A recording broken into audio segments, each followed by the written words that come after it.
Meaning of doorstep. Doorstep. Doorstep. Doorstep. Doorstep.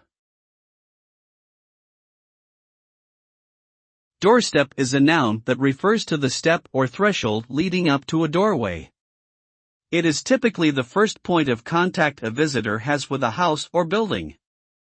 The term doorstep is often used in idiomatic expressions, such as on someone's doorstep, meaning very close or near to someone's residence. The word can also be used in a literal sense, such as when a package is left on someone's doorstep.